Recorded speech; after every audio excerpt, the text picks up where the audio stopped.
제가 목요일날 계명 중에서 아주 제일 중요한 계명이 제1계명이라고 말씀을 드렸어요. 그리고 사단이 이 계명을 이해하게 할 때는 우리들이 계명을 다 지킨 것처럼 그렇게 믿게 해준다고요. 지난번에도 말씀드린 것처럼 10계명 중에서 제1계명이 아주 중요한 건데 그 제1계명은 너는 나 외에 다른 신들을 내게 있게 말라. 그러면 사단은 어김없이 사람들의 마음속에 나는 하나님을 믿으니까 제1계명은 문제없이 다 순종했다, 지켰다라고 하는 생각을 이렇게 주입을 시키는 거예요. 저도 그 생각을 사단이 그렇게 주고 있다고 하는 걸 꿈에도 알지 못했어요. 그래서 계명 중에서 가장 중요하기 때문에 첫 계명인데 그 깊은 의미를 알지 못해서 나는 교회를 다니니까 제1계명은 아주 완전하게 순종한다고 생각했는데 나중에 그것을 성령께서 깨닫게 해주시고 나서 보니까 너는 나 외에 다른 신들을 내게 있게 말라. 이것은 너는 내가 너에게 명령하는, 즉 하나님께서 우리 양심 가운데 생각을 주입시키는 그 생각만을 선택해야지 사단이 넣어주는 생각을 선택하면 안 된다라고 하는 것인 줄 꿈에도 몰랐어요. 그리고 나서 성경을 보니까 비로소 내가 얼마나 많이 하나님께서 내 양심 가운데 내 마음속에 수없이 많이 말씀을 하셨는데도 불구하고 내가 그것을 무시하고 멸시하고 불순종을 했던 것이에요. 예를 들면 우리가 운동을 할 때도 한참 하다 보면 피곤하다, 이제 쉬고 싶다, 이런 이렇게 생각이 드는 거예요. 저는 이것을 내가 만들어서 내 몸이 그렇게 느껴서 그런 생각이 드는 줄로 믿었어요. 그런데 피곤하다, 이제 그만 쉬고 싶다, 이 생각과 동시에 그래도 운동은 등에서 땀이 쭉 흘러야 되니까 등에서 땀이 쭉 날 때까지는 해야지. 그러면서 중단을 못하도록 이 생각이 들어오는 것이에요. 근데 이미 몸은 피곤하고 체력이 딸리는데도 자꾸 그래도 운동은 이 등에서 땀이 쭉 흘러야 돼. 이 두 가지 생각이 왔다 갔다 하는데 저는 왜 이 두 가지 생각이 사람 마음속에 왔다 갔다 하는지, 왜 이 갈등이 있는지를 전혀 몰랐어요. 이것이 곧 제1계명인 거야. 너는 내가 너에게 말하는 것을 순종해야 돼, 이런 뜻인 줄을 몰랐어요. 그래서 수없이 많은 그 긴 생각들을 속에서 피곤하다, 이제 쉬어야 돼, 아니 등에서 땀이 날 때까지 운동을 해야 돼, 이 두 생각이 있을 때 이건 하나님의 음성이다, 그러니까 내가 순종을 해야 돼, 그리고 그 자리에서 즉시 운동을 그만두고 돌아와야지 된다고 하는 것을 나중에 내 몸이 병이 들고 난 후에야 알았어요. 언제나 그런 식이었어요. 우리가 또 식사를 할 때도 이제 그만 먹어야지 소화가 잘 되고 속이 편안한데 하는 정점이 있어요. 누구에게나. 요 정도만 먹어야 되는데 이렇게 딱 이렇게 감이 와요. 그러면서 생각이 들어. 이것이 하나님께서 우리들에게 직접 말씀해 주시는 하나님의 명령이며 뜻이며 생각이며 이것을 빛이라고 그래요. 그래서 하나님의 빛이라고 하는데 이것이 우리들 마음속에 딱 들어올 때 즉시 그만 먹어야 돼, 이래야 되는데 또 하나의 생각이 들어요. 요거 너무 맛있는데 한 숟가락만 더 먹고 그만 먹어야지, 이렇게 한 숟가락만 더 먹어, 아니야 지금 숟가락을 놔야 돼, 이 두 생각이 들어올 때도 저는 그냥 내 스스로가 이 생각을 만들어서 하는 줄 알았지 이것이 두 신들이 저 하나를 가운데다 놓고 서로 자기의 뜻을 따르라고 명령을 따르라고 두 신들이 사람 마음속에 생각을 주입시키는 줄은 꿈에도 몰랐어요. 그래서 한 숟가락만 더 먹어야지. 그리고 한 숟가락을 떠서 입에다 넣는 순간 그 다음에 들어오는 생각은 오늘은 그냥 좀 과식하고 다음 끼니부터 철식하자. 이렇게. 그래서 결국은 안 들어갈 때까지 배가 거부할 때까지 결국은 다 먹어버리는 거예요. 그래 놓고 나면 이제 등짝이 피곤하고 막 몸이 찌뿌둥하고 이렇게 되는 거예요. 이걸 언제까지 했냐면 평생을 그렇게 하고 살았어요. 매 끼니마다. 그러면서도 나는 하나님을 잘 믿고 제1계명을 잘 순종했다고 철석같이 믿으며 살았던 것이에요. 그런데 하나님께서는 지금 내가 하고 있는 그 생각을 버려버리라고 말씀하시는 것이에요. 그래서 지금 내 마음에 들어오고 있는 그 생각을 내가 포기하는 것을 고린도전서 15장 31절 보면 형제들아 내가 그리스도 예수 우리 주 안에서 가진 바 너희에게 대한 나의 자랑을 두고 단언하노니 나는 날마다 죽노라. 이 내가 날마다 죽는다고 하는 게 도대체 무슨 의미인가? 사단이 넣어주는 그 생각을 포기하는 것을 내가 죽었다라고 얘기하는 거예요. 이것을 제1계명을 지켰다라고 하는 것인데 이것을 너무 모르고 살았어요. 그래서 하나님께로 돌아간다고 하는 것은 두 가지 생각 중에서 하나님 쪽을 선택하는 것을 하나님께로 돌아온다라고 하는 것입니다. 이것을 이사야 55장 7절을 보시면 이사야 55장 7절 악인은 그 길을 불의한 자는 그 생각을 버리고 여호와께로 돌아오라. 그리하면 그가 긍휼히 여기시리라. 우리 하나님께로 나오라. 그가 널리 용서하시리라. 그래서 하나님께로 돌아온다, 하나님께로 나온다고 하는 것은 바로 그 생각을 버리는 것, 그것을 내 자아가 죽었다. 나를 부인했다. 내가 십자가를 졌다. 이렇게 얘기하는 것이에요. 그래서 제1계명은 우리들에게 무엇을 요구하느냐면 분별력을 요구하는 것이에요. 분별력. 이 생각의 근원자가 누구인가? 하나님으로부터 오는 생각인가? 사단으로부터 오는 생각인가? 이 두 가지 생각 중에서 하나님 쪽을 선택하고 하나님을 선택하는 것을 제1계명을 순종했다, 지켰다라고 얘기하는 것이에요. 그 다음에 오늘 배울 것이 이제 두 번째 제2계명인데 자, 출애굽기 20장 4절부터 보시겠습니다. 출애굽기 20장 4절부터 6절까지. 너를 위하여 그랬습니다. 너를 위하여 새긴 우상을 만들지 말고 또 위로 하늘에 있는 것이나 아래로 땅에 있는 것이나 땅 아래 물속에 있는 것에 아무 형상이든지 만들지 말며 그것들에게 절하지 말며 그것들을 섬기지 말라. 나 여호와 너희 하나님은 질투하는 하나님인즉 나를 미워하는 자의 죄를 갚되 아비로부터 아들에게로 3, 4대까지 이르게 하거니와 나를 사랑하고 내 계명을 지키는 자에게는 1000대까지 은혜를 베푸느니라. 저는 이 두 번째 계명을 이런 식으로 사단이 해석해 주었어요. 너를 위하여 우상을 만들지 말고 또 위로 하늘에 있는 것이나 아래로 땅에 있는 것이나 땅 아래 물속에 있는 것을 아무 형상이든지 만들지 말며 그래서 나는 물고기의 형상이든지 부처의 형상이든지 마리아상의 형상이든지 뭐 별의 형상이든지 어떤 형상도 나는 새기거나 만들지 않았고 거기에다 대고 이렇게 절하지 않았으니까 나는 두 번째 계명을 잘 지켰다고 생각했어요.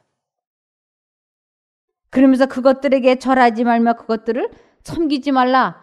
그래서 그러한 부처상이라든지 그런 데 가갖고 이렇게 절하지 않고 그러기 때문에 난 두 번째 계명을 아주 잘 지켰다. 이렇게 생각했던 것이었어요. 그런데 이것을 성령께서 깨닫게 해주시니까 이게 전혀 다른 각도에서 이렇게 보여지기 시작했어요. 이것이 너를 위하여 새긴 우상을 만들지 말고, 이 새긴 우상이라고 하는 것이 꼭 이 조각만 하는 것이 아니고 내 마음속에 깊이 새겨져 있는 내가 좋아하는 것들이 있는 것이에요. 나의 변화되지 않은 악습이 나에게는 새겨진 우상인 거예요. 나는 도박을 하기를 좋아해. 나는 술 마시는 것을 좋아해. 그것은 내 유전인자에 박혀있는, 새겨져 있는 나에게 뭐일까요? 우상인 거예요. 나는 화를 잘 내. 이 감정도 습관이라 그러는데 이 습관이라고 하는 것은 다른 말로는 새겨져 있는 우상인 거예요. 그러니까 나는 질투도 잘하지, 화도 잘 내지, 아주 말도 많지, 짜증도 잘 내지, 여러 가지로 나에게는 새겨진 우상이 아주 많이 있는 거예요. 근데 하나님께서는 그러한 것을 만들지 말라고. 그래서 무엇이든지 반복하면 뭐가 될까요? 습관인데 그 악한 습관은 우리들에게 새겨진, 내 뇌에 새겨진 우상이 된다고 하는 것이에요. 그래서 한 번 화를 내고 두 번 화를 내고 세 번 화를 내게 되면 그것이 새겨진 우상이 되어서 우리들은 계속 걸핏하면 화를 내고, 그래서 감정도 습관이 되는 것입니다. 그러면서 여기 또 위로 하늘에 있는 것이나 아래로 땅에 있는 것이나 땅 아래 물속에 있는 것에 아무 형상이든지 만들지 말며 그것들에게 절하지 말며 그것들을 섬기지 말며. 이것은 이 우주 안에 있는, 이 지구에 있는 그 모든 것들이 하나님을 선택하는데 방해거리가 되지 않도록 하라라는 뜻이에요. 그러면서 그러고 보니까 제가 이런 식으로 성령께서 깨닫게 해주시고 나니까 제가 얼마나 많은 우상을 갖고 있는지, 제가 책 읽는 걸 좋아하거든요. 그래서 책을 한번 들었다 하면 아무것도 하지 않는 습관이 있어요. 청소라든지. 이 책을 놓을 때까지는 밥도 안 먹어. 그냥 책만 계속 봐요. 이게 저에게 뭐가 됐을까요? 이것이 어려서부터 새겨진 우상인 거예요, 저에게. 그래서 제 별명이 책벌레예요. 무슨 책이든지 손에 한번 딱 잡으면 눈을 떼지 않고 계속 보아갖고 그 책이 놓을 때까지 밥도 안 먹고 잠도 안 자. 그런다가 아주 엄마가 얼마나 싫어했는지 몰라요. 근데도 그 버릇을 못 고치는 거예요. 그런데 여기에 보니까 나에게 이러한 새겨진 우상이 있었구나. 그래서 성경책이라 할지라도 제가 시간을 정해놔요. 40분만 본다. 그리고 보다가 시간이 됐으면 아주 딱 접어놓고 바깥에 나오는 것이. 그래서 아주 여러 가지 제가 좋아하는 것들, 운동도 좋아하고 책 읽는 것도 좋아하고 먹는 것도 좋아하고 사람들 모여서 이야기하는 것도 좋아하고, 그런데 이러한 일들을 하면서 제가 하나님을 자꾸 잊어버리는 제 자신을 알게 됐어요. 하나님의 생각이 분명히 제 양심 가운데 들려오는데 그 하나님의 음성을 자꾸 이렇게 거절하는 것이에요. 그래서 이러한 내 취미생활이, 나의 습관이 내가 하나님을 선택하지 못하게 하는 것이라면 이것을 정리해야 되겠구나. 그래서 운동이라 할지라도 지나치지 않도록 시간을 제가 정해놔요. 내 체력에는 3, 40분이면 족하다. 그러면 3, 40분만 걸어갔다 온다든지 3, 40분만 앉아서 뭘 한다든지 이렇게. 그러면서 매 순간 하나님께서 내 양심 가운데 말씀을 해주시면 이유를 불문하고 제가 순종하려고 계속 하나님을 바라보는 것입니다. 이 하나님을 바라보는 것, 이것을 시편 25편 15절을 보시면 시편 25편 15절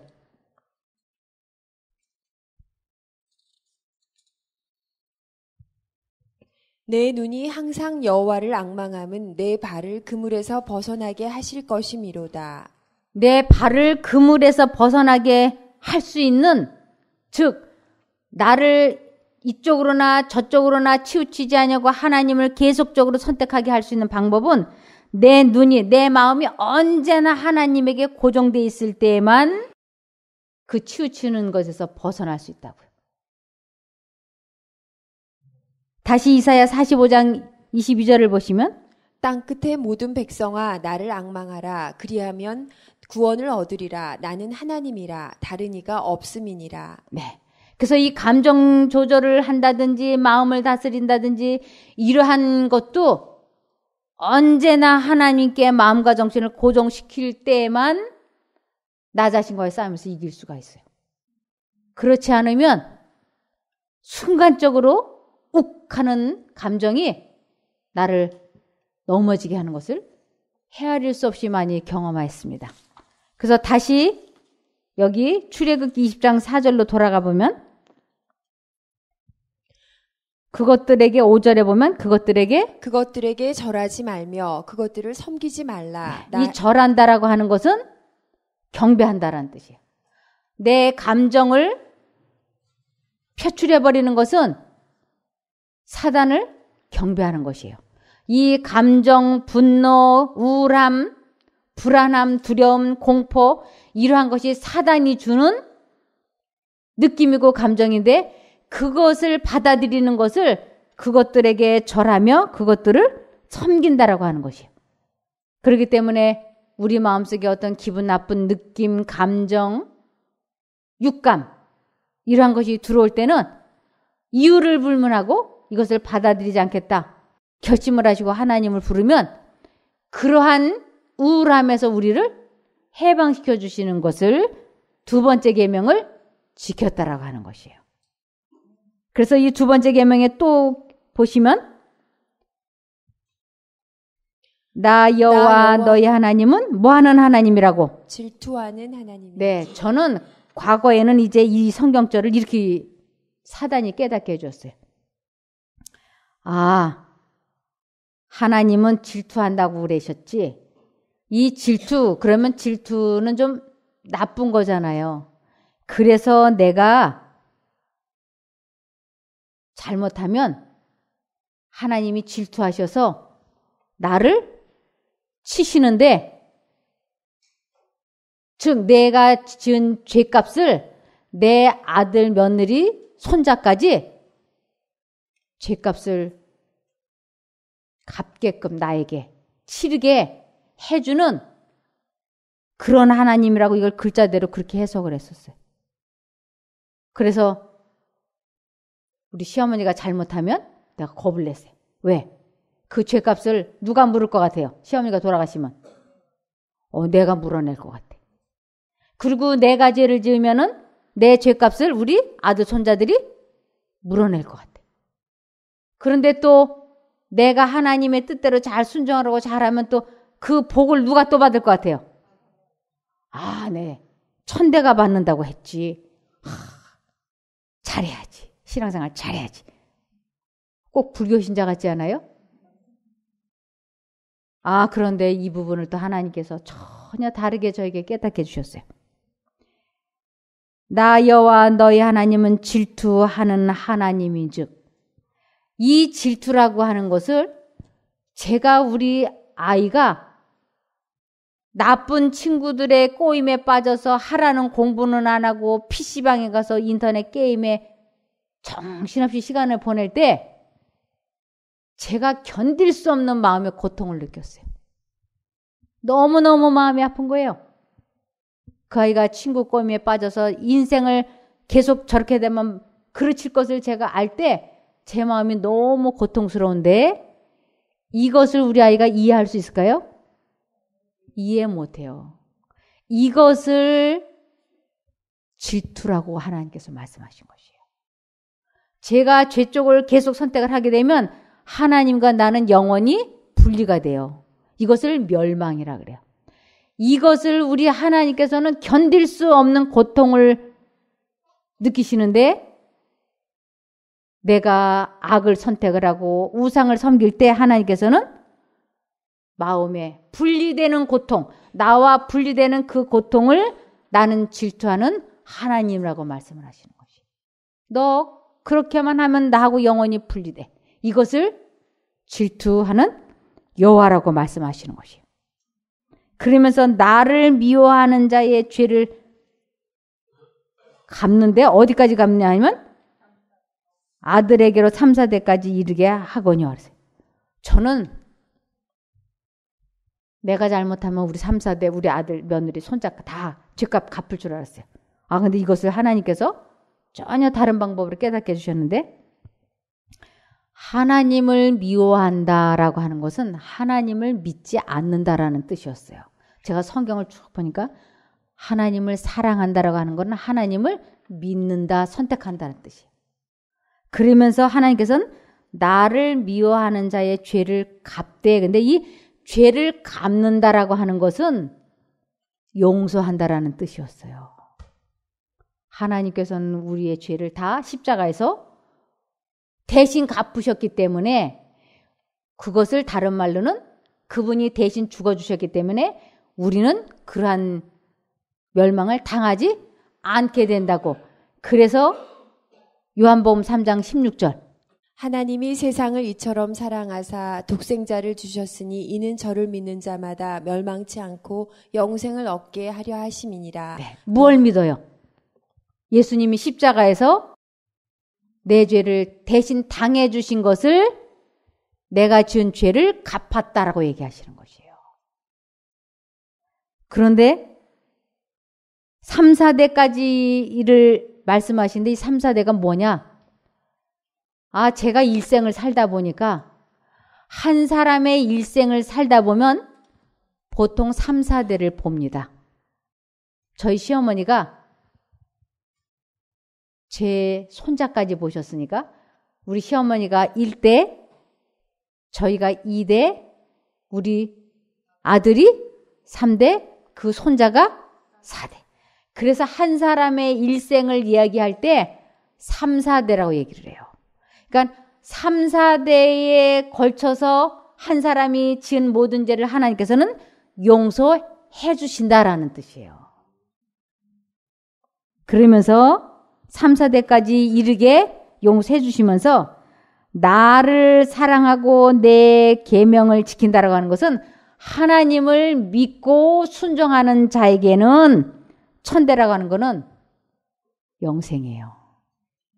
영생. 그래서 한 사람이 이 세상에 태어나서 7, 80년을 살면 3, 4대를 봐요. 그 평생 지은 죄값을 하나님께서 갚아주셨어요. 그리고 그것을 믿고 계명을 순종하는 자에게는 영생이 주어진다. 이것이 제2계명이에요. 제가 이런 시선으로 계명을 보니까 계명이 너무너무 사랑인 거예요. 그래서 과거에는 내가 잘못하면 내 죄값을 우리 아들이 치를 줄 알았어요. 그런데 예레미야 31장 30절에 신포도를 먹는 자마다 그 이가 심같이 각기 자기 죄악으로만 죽으리라. 네. 신포도를 먹는 자. 이 신포도를 먹는다고 하는 건 죄가 아주 진저리가 나잖아요. 그 죄를 짓는 자는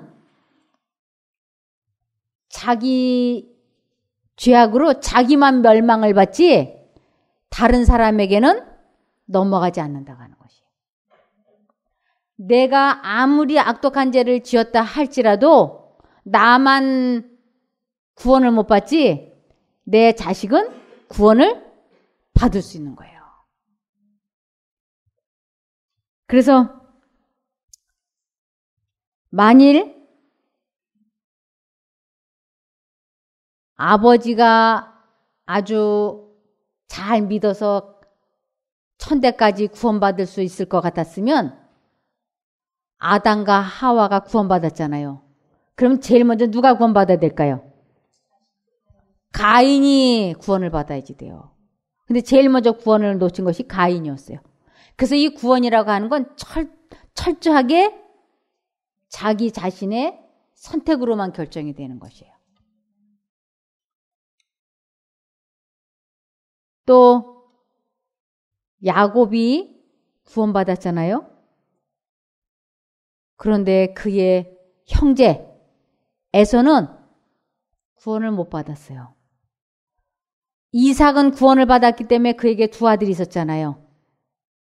에서는 구원을 못 받고 야곱은 구원을 받았어요. 이것만 보더라도 구원이 대물림이 되지 않는다고 하는 걸 알 수가 있어요. 결국은 자신의 선택으로 되는 것이에요. 그것을 지금 여기에 신포도를 먹는 자마다 그 이가 심같이 각기 자기 죄악으로만 멸망받으리라는 뜻이에요. 다시 에스겔 18장 4절. 모든 영혼이 다 내게 속한지라 아비의 영혼이 내게 속함같이 아들의 영혼도 내게 속하였나니 범죄하는 그 영혼이 죽으리라. 네. 이 세상의 모든 사람을 예수님은 다 구원해 놓으셨어요. 그래서 이 세상 죄를 지고 십자가에서 달려 돌아가신 것이에요. 그것을 누구든지 믿기만 하면 영생인데 범죄하는 그 영혼이 죽으리라. 즉 그것을 믿지 않는 것을 범죄한 영혼이라고 하는 것이에요. 그래서 우리가 죄를 지었기 때문에 구원을 못 받는 게 아니고 하나님께서 용서해 주신 그것을 믿지 아니함으로 구원을 못 받는 거예요. 이 세상 모든 사람이 다 죄를 지었지 않습니까? 그런데 누구는 구원을 받고 누구는 구원을 못 받는가? 예수님께서 내 죄를 갚아주신 것을 믿으면 구원이고 믿지 않으면 멸망인 거예요. 공감이 되시나요?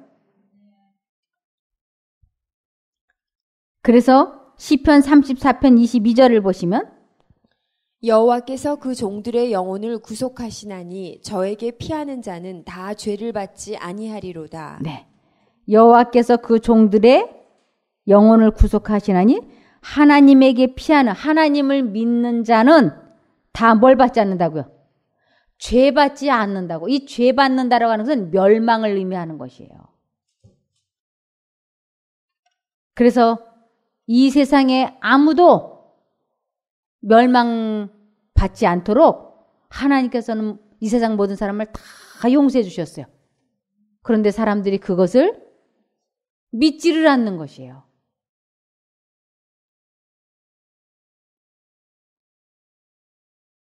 고린도후서 5장 19절.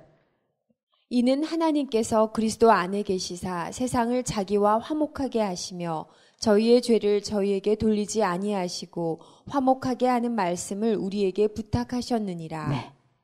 우리들에게 죄값을 우리 보고 치르라고 하지 아니하시고 우리의 죄를 다 누가 짊어지셨느냐면 우리 예수님이.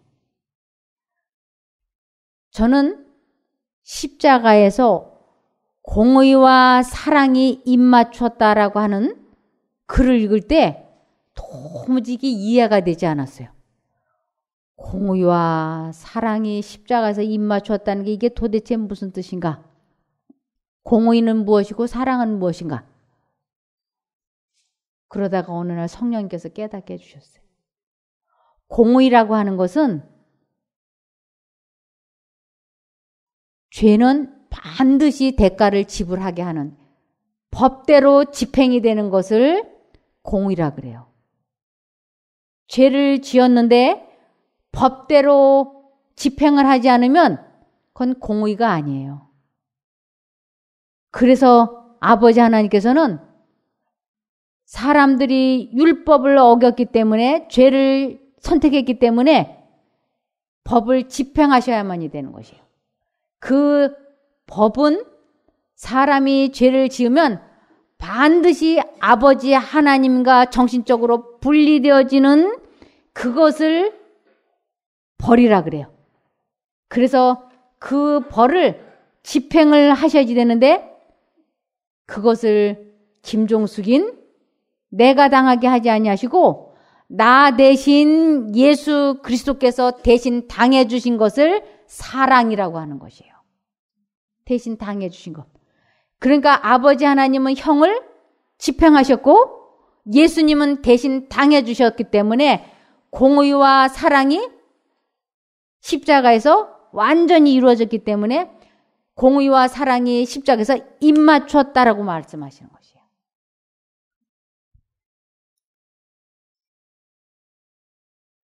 이 세상 아무도 하나님께서는 멸망하는 걸 원하지 않으세요. 그것을 이해하고 싶으시면 우리가 자식들을 자식이 4-5명 있다고 할 때 얘는 공부도 지질이 못해. 그러니까 그냥 적당히 살다가 아무 때나 그냥 슬쩍 없어지면 좋겠고 얘는 그래도 좀 똘똘하니까 좀 오래 살았으면 좋겠다. 얘는 또 왜 이렇게 바보 같아? 그냥 너도 어느 날 그냥 적당히 살다 사라져라. 니네들은 좀 쓸만하니까 그래도 좀 한갑대 이상까지는 좀 살아. 이러는 부모 있을까요? 없어요. 5이 됐든 10이 됐든 하나같이 소중하게 여기잖아요. 그것을 설명할 때 10손가락 중에서 깨물어봐라 안 아픈 손가락이 있는가 그러잖아요. 제 친정어머니가 저한테 늘 그런 말씀을 하셨어요. 제가 엄마는 왜 사람을 차별을 해? 오빠는 오빠라고 귀하게 여기고 동생은 동생이라고 귀하게 여기고 나만 구박하잖아 엄마는. 그럴 때마다 제 어머니가 그렇지 않다. 왜 안 그래? 엄마는 맨날 나한테 그렇게 하면서 일거리만 있으면 나를 지키고 먹을 거 있을 때는 오빠하고 동생만 불렀잖아. 제가 그럴 때마다 얘야 난 그렇게 하지 않았다. 그러면서 10손가락을 깨물어봐라. 안 아픈 손가락이 있나? 나는 너를 차별하지 않았다. 그때는 그게 무슨 소리인지 알아들을 수가 없었어요. 근데 지금은 그 말씀을 다 이해하고 나도 나에게 자식이 10이 됐든 20이 됐든 엄마 같은 똑같은 말을 할 수밖에 없는 거예요. 우리 하나님께서는 60억 인구가 다 뭐예요? 그분의 손가락이야. 우리 예수님에게는 몇 개의 손가락이 있다고요? 60억 개의 손가락이 있는 거예요. 그래서 그 60억 개 중에서 하나만 잘못해도 우리 예수님은 아파서 견딜 수가 없는 거예요. 그것을 뭐라고 말씀하시느냐면 에스겔 33장 11절 주 여호와의 말씀에 나의 삶을 두고 맹세하노니 나는 악인의 죽는 것을 기뻐하지 아니하고 악인이 그 길에서 돌이켜 떠나서 사는 것을 기뻐하노라. 이스라엘 족속아 돌이키고 돌이키라. 너희 악한 길에서 떠나라. 어찌 죽고자 하느냐 하셨다 하라. 인자야 너는 내 민족에게 이르기를 의인이 범죄하는 날에는 그 의가 구원치 못할 것이요 악인이 돌이켜 그 악에서 떠나는 날에는 그 악이 그를 엎드러뜨리지 못할 것인즉 의인이 범죄하는 날에는 그 의로 인하여는 살지 못하리라. 가령 내가 의인에게 말하기를 너는 살리라 하였다 하자. 그가 그 의를 스스로 믿고 죄악을 행하면 그 모든 의로운 행위가 하나도 기억되지 아니하리니 그가 그 지은 죄악 중 곧 그 중에서 죽으리라. 네. 우리 하나님은 이 세상 모든 사람을 다 사랑하세요. 60억 개의 손가락이에요. 그런데 하나님을 잘 믿으면 하나님께서 너 이렇게 신앙생활 잘하면 영생을 얻겠다 하고 이 역대하 열왕기 상하 보면 그 왕들을 보시면서 예언하시는 장면이 여러 번 나와요. 내가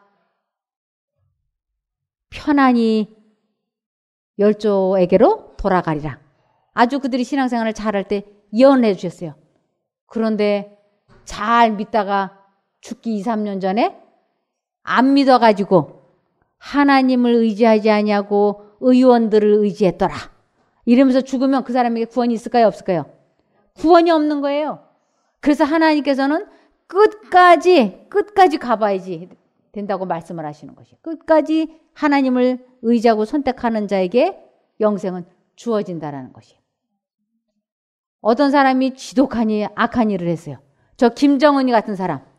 그 사람이 평생을 살다가 죽기 몇 년 전에 그가 회개하고 하나님을 믿으면 구원이 있을까요? 구원이 있는 거예요. 이게 지금 그 얘기예요. 악한 일을 하다가 하나님께로 돌아와도 구원이 있을 것이고 또 잘 믿다가 하나님을 안 믿어버리면 뭐가 될 거라고? 멸망될 거라고. 그래서 구원은 현 시점에서 결정이 되는 것입니다. 에레미야가 3장 33절. 주께서 인생으로 고생하며 근심하게 하심이 본심이 아니시로다. 우리들이 병들고 고생하는 것을 우리 하나님께서는 절대로 기뻐하시지 않으신다고요. 너무너무 마음 아파하신다고요. 60억 개의 손가락들이 하나도 안 아프기를 원하시는 것이에요. 우리 여기에 가시 하나만 베껴보세요. 밤이면 여기서 열이 나면 염증 생기면 밤잠 못 자잖아요. 60억 개의 손가락에 상처가 나고 교통사고가 나고 아플 때 우리 하나님께서 움찔움찔 막 괴로워하시는 것을 나는 뭐하는 여호와라? 나는 질투하는 여호와라고 하는 거예요. 이 손가락이 자기 마음대로 살다가 기어코 하나님을 믿지 않아서 썩어가지고 툭 떨어질 때 우리 하나님이 견딜 수 없는 고통을 느끼시는 것이에요. 이것을 나는 질투하는 여호와라고 말씀을 하시죠.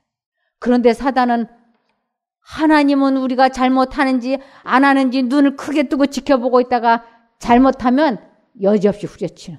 너 언제 어느 때 그렇게 했지? 교통사고 나라. 이래서 아이고 그때 그 죄를 내가 회개를 안 했더니 하나님께서 내 다리를 부러뜨리셨네. 내가 11금을 그때 언제부터 가니까 11금을 안 했더니 맞아. 239만 9천 원을 내가 11금을 안 냈더니 어떤 병원비가 딱 239만 9,900원이 나왔더라고. 이렇게 말한 사람 제가 실제로 들었어요. 하나님이 뭐라고 말씀하시면 내가 너와 같은 줄로 너는 생각한다고. 근데 하나님은 절대 그런 분이 아니에요. 절대로 그런 분이 아니에요. 그래서 하나님이 어떤 분이신가 궁금하다면 내가 자식을 어떻게 사랑하나 생각해 보시면 돼요. 내가 자식이 나한테 서로 욕을 하고 내 얼굴에 침을 받고 나를 때리고 망신을 주고 가출을 했다 할지라도 요놈 들어오기만 해봐라. 들어오기만 해봐라. 가만 안 둬야지. 그러면서 칼을 갈고 있는 부모가 세상에 있을까요? 그런 부모는 없어요. 나간 자식 돌아오기를 문 열어놓고 기다려요. 인간인 우리도 그러는데 하물며 하나님께서 우리가 죄 좀 졌기로, 우리가 바람 좀 폈기로, 우리가 남의 돈 좀 떼어먹었기로 하나님께서 내가 죄를 졌으니 암에 걸려라. 이럴까요? 절대로 안 그러시는 분이에요. 그래서 그분은 우리를 치유하는 여호와라고 하는 것이에요.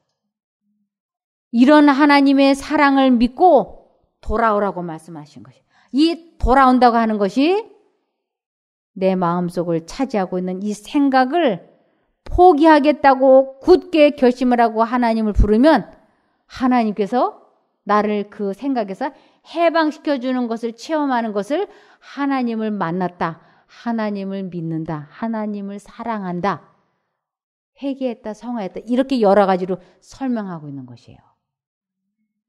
우리에게는 다 기가 막힐 웅덩이와 수렁이 있는 거예요. 한 사람도 빠짐없이 다 기가 막힐 웅덩이와 수렁이 있는데 거기에서 무슨 수로 빠져나오는가?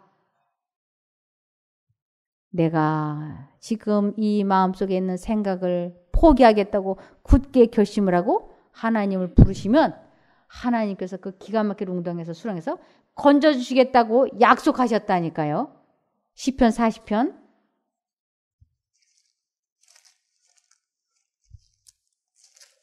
1, 2절.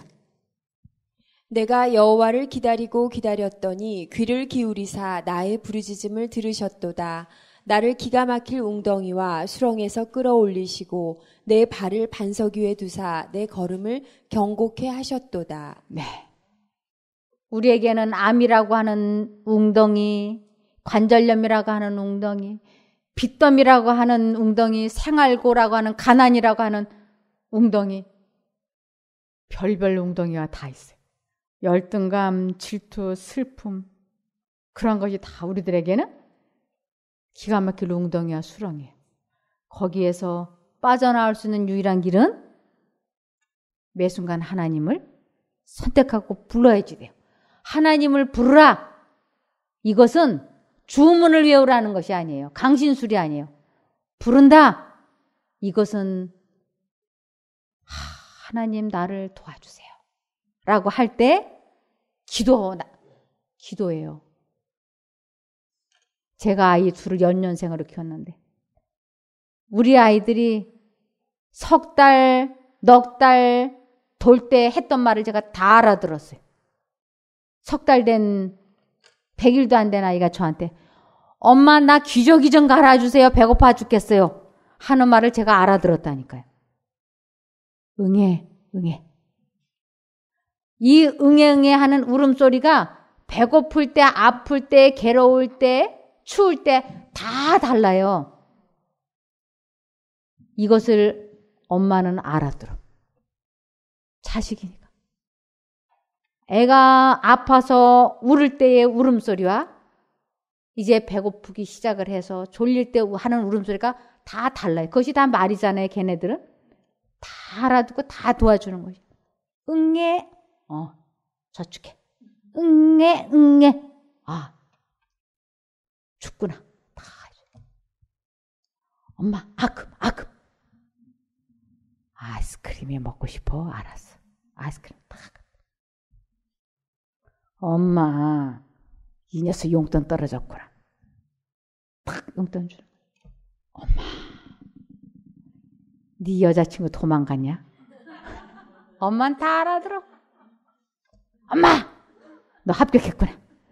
엄마, 떨어졌구나. 다 알아. 우리 엄마이신 예수님, 나의 엄마이신 하나님, 예수님, 너 슬프구나. 예수님, 너 외롭구나. 예수님, 괴롭구나.